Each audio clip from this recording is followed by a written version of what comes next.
ay rated SPG. Striktong patnubay at gabay ng magulang ang kailangan. Maaaring may masiselang tema, lengguwahe, karahasan, sexual, horror o droga na hindi angkop sa mga bata. Isang malaking suliranin nga ang natapos ngayon ng ating mga sangre sapagkat tuluyan nga nilang natalo itong si Gargan. Subalit lingid sa kanilang kaalaman, ito ay hindi rin naman na napaslang, ngunit ito ay bigla lamang naglaho dahil sa kanyang panghihina na hindi na malaya ng mga sangre dahil akala nila ay tuluyan ng nawala itong si Gargan sa mundo ng Encantadia. Subalit ito pala ay nagplano ng pangalawang opsyon, gayong natalo na nga sina Mitena at Zaur, ay eto ngang si Akil ang kanyang ginamit sapagkat dama niya ang galit at puot sa puso nga nito ni Akil habang ito ay nasa Devas, kung kaya gumawa siya ng paraan upang makuha ang loob nito.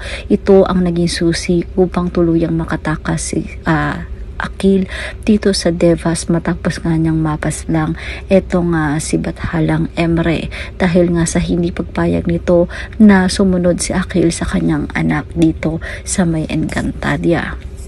Ngayon ay magkasama na nga sina Akil at Gargan at nakakalungkot mang isipin ay naramdaman ng mga bagong bathaluman ito nga magkakapatid na merong bagong balakid ang magaganap dito sa Encantadia at hindi pa talaga lubusang maayos o magtutuloy-tuloy ang kapayapaan. Subalit walang kalam-alam si Danaya na ang nag-iisang lalaki na kanyang minahal at ang mga nito ni Gaya ang siyang magiging bagong suliranin at bagong kakampingan nito ni Gargan.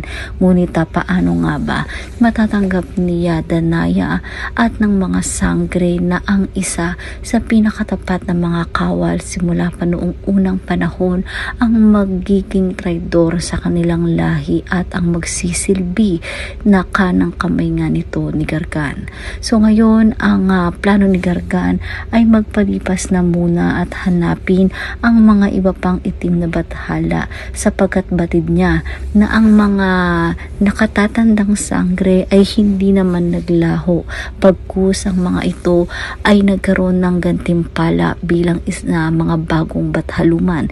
Kaya upang tapatan ang mga ito ay hahanapin nga nito ni Gargan ang iba pang mga bathaluman sa tulong nga nito ni Akil ay isa-isa nga mahahanap nito ni Gargan ang kanyang hinahanap.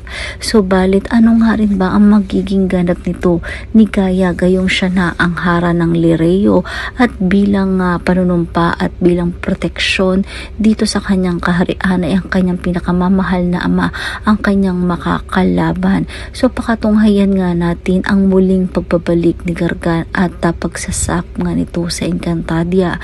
Dala-dala ang mga bagong bathaluman na ilalaban nga niya dito sa ating mga magkakapatid na sangre. Yan ang mga dapat nating abangan sa mas kaabang-abang na bagong yugto o bagong kabanata dito nga lang sa Encantadia Sangre.